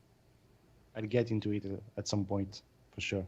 Okay, favorite plugin audio wise. Ooh. Audio wise? Yeah. I think apart from Autotune, from Antares, another plugin kind of a collection of plugin would be from Mani Mannequins. Mani Mannequins. They do very neat plugins. They have some delays, some drivers, some saturators, and I use them all the time. Mani Mannequins with 2 ni. What about Serum? Have you used Serum? Nope. No. Because Serum is more for creating kind of dead mouse sounds. It's not for mixing. It's not for mixing. Yeah, but it's a VST plugin, I guess. So yeah, I didn't know if you'd mess with it. It really is a great plugin. It's not very expensive, and you can do just about anything you want with it. I think that's why it's so popular, so great, and it's, of course, people want to create that dead mouse sound. That's the first place that they go, right? So, all right, the next question is, what is your go-to app on your phone? Instagram. Yeah. I might be on Instagram like 3, 4, 5 hours a day. Yeah. It really depends because that's also where everyone is answering, trying to ask questions. Yeah. So I'm mostly there, to answer some questions, to find inspiration as well. I'm not into the whole Pinterest stuff. Yeah. I'm using Instagram most of the time. I feel like That's cool. that's a much better place to be than like Facebook. You know? Yeah, Yeah. for sure, for sure, Yeah. for sure. Instagram and even Twitter in some cases, it's fine to see some dev stuff. Mm-hmm.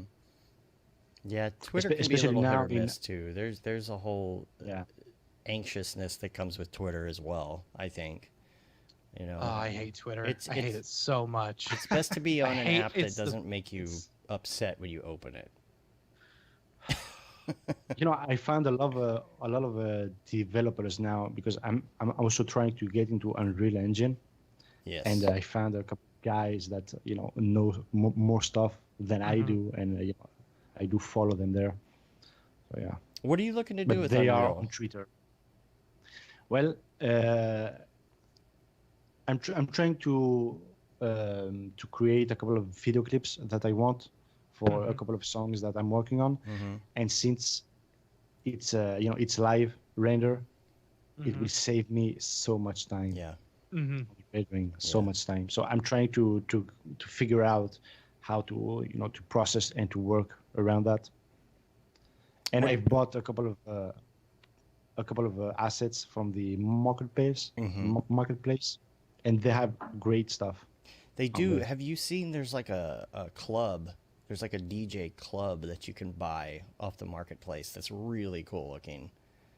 I mean, it looks so good, and to view it all in real time, it's an entire club. So you could just move the camera around the club and pick different stuff, and do your own VJ sets in there, and it's exciting stuff. I wish I had more time to dig into it because the little that I've done with it has been so much fun, and of course it gets hairy. Again, it gets hairy when you get into programming, and there's a lot more programming in Unreal than there is in Cinema. So I don't know. It's tough. Yep. All right, the last one. The hardest question. Your favorite life hack. My favorite life hack? Yeah. I think my favorite one would be I have this kind of extension on my Google Chrome, which is called extension modern new tab page. But the problem is that this extension violates the Chrome Web Store policy. It's been a year now, and the thing is that I haven't found anything else, so I keep using it over and over again. What is it called? But I just love it. Modern new tab page. You won't find it. So you can change like the color and background image and stuff?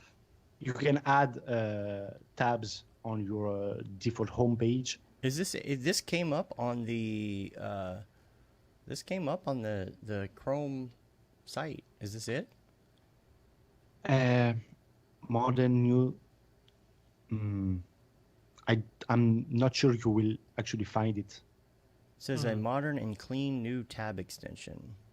Random photo from Unsplash as wallpaper. It says extension still under development. Maybe that's Might be, yeah. Interesting. But I'm not sure it's this one because you can have a mosaic on the on the page, and you can just click there. Oh, it's kind of like what Safari did for a while, right? Yeah, exactly. Yeah, that makes sense. Something like that. Cool. I'll try and find the correct version of that to put in the show notes. Everything we talked about today, for the most part, you can see in the show notes, which I put into the feed itself. So check that out. I think we covered just about anything. Anything else you want to cover before we wrap up? No, I think we went through the daily madness. Music, video, all photography. You haven't seen my photography stuff. No, I haven't. That's true. Where is that? No. Is that on the site as well, or somewhere else? Yeah. on the site, under archive, you can go to portraits, which is what I was doing like Back in the 7, day. 8 years ago. Yeah. Like Portraits. these. So I have a lot of my own as well. Mm-hmm. There you go. Nice. Oh, I've seen some of these. Yeah. Yeah, I have some of these on my Facebook.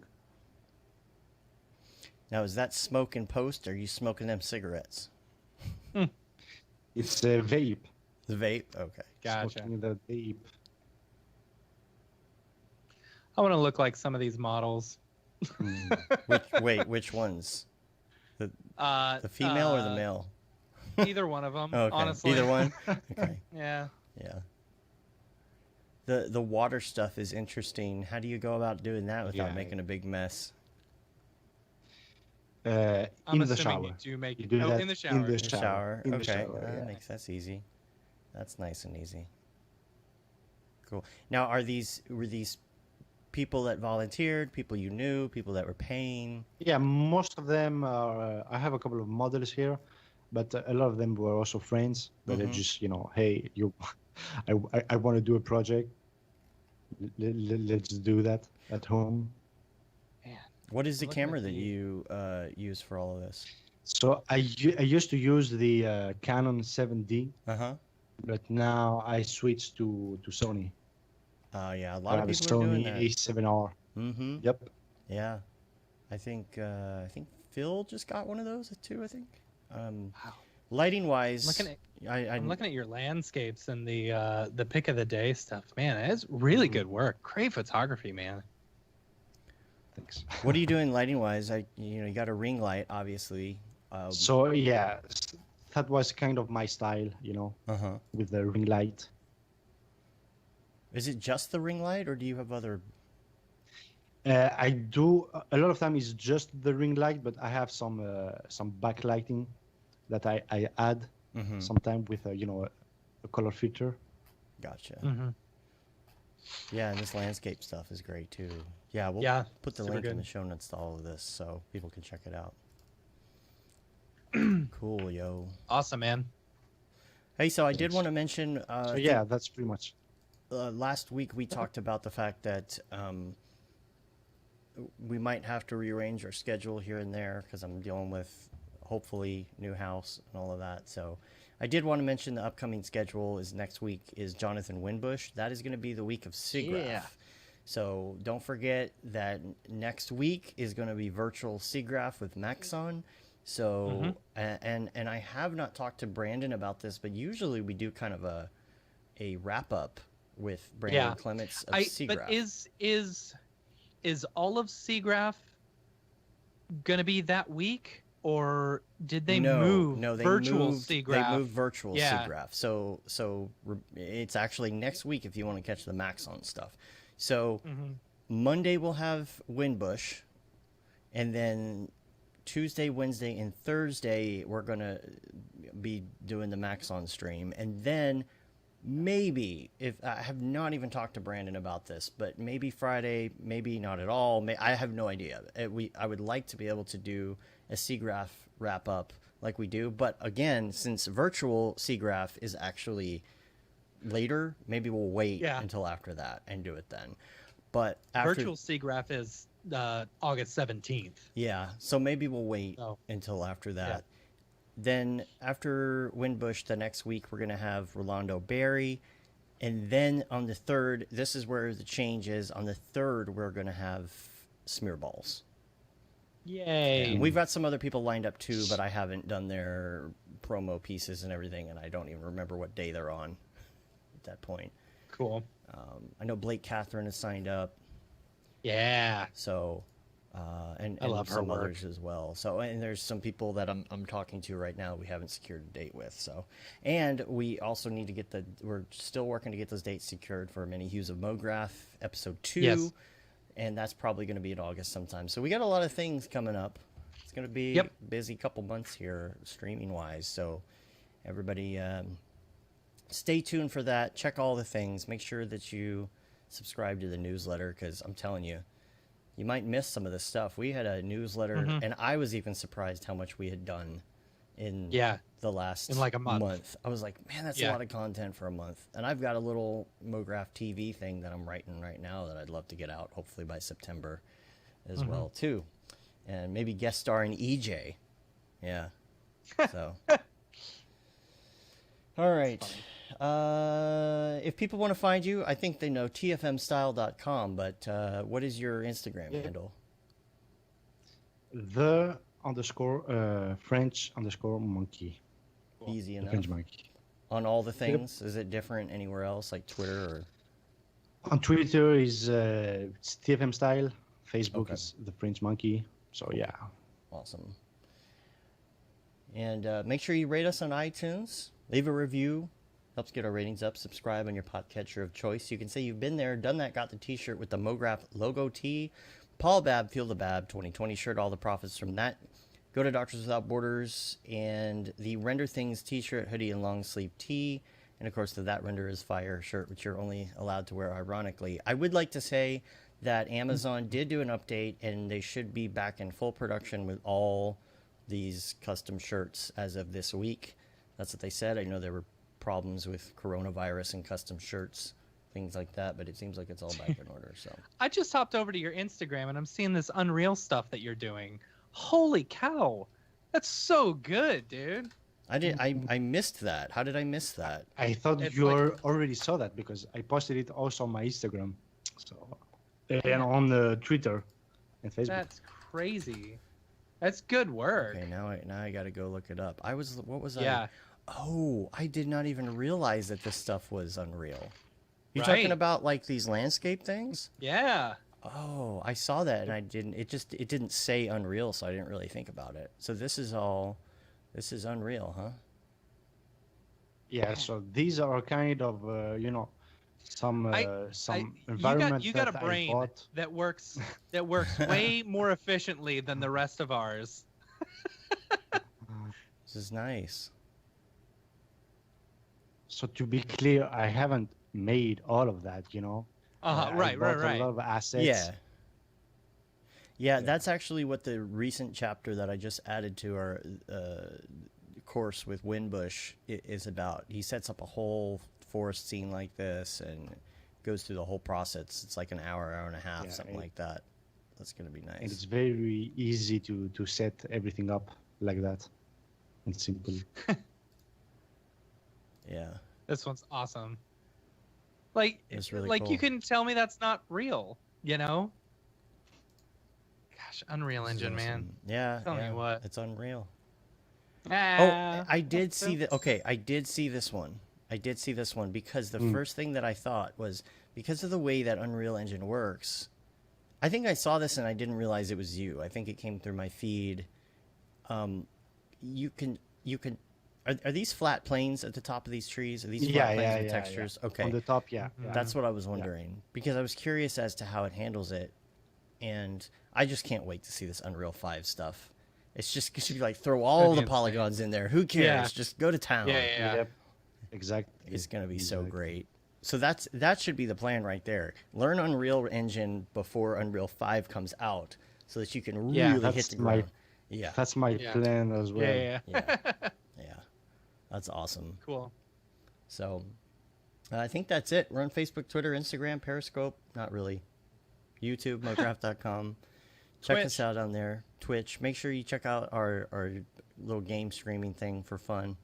It's really dumb, but we'll just have. You know what? Just go follow Twitch TV, twitch.tv/Mograph Gaming, and we'll start broadcasting it there. Busting it out. Maybe we can get Aryev on. I know he's really busy right now, but maybe we can get him on for a few. Yep. Cool. Well, we really appreciate you coming, hanging out with us finally. It was man. A lot of fun to Thanks for having me. That. We've been talking for years. I know. For doing this show. I'm glad we'll you have guys to come over to this. Greece sometime once this whole COVID thing is over. Yeah, of course. I'll have to bring Noseman with us. He'll, two of you can. We had in 2017. I made my first event here in Greece, Athens. Yeah, that's right. And we had people. Yeah. Nice. Yeah. She was invited. Yeah. Yeah. Man, I can't wait to start here's doing the thing. stuff on the road.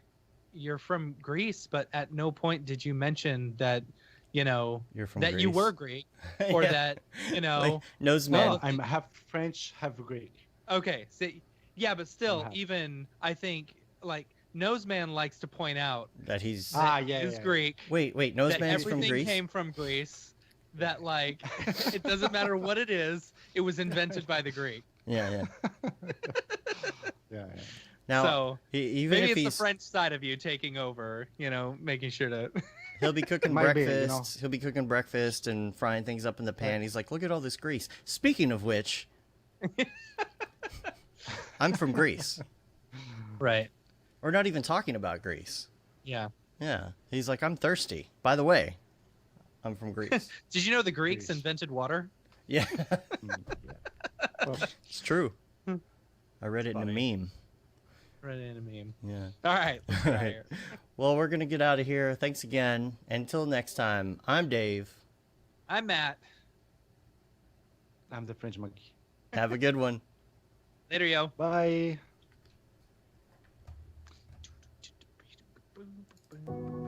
Still live.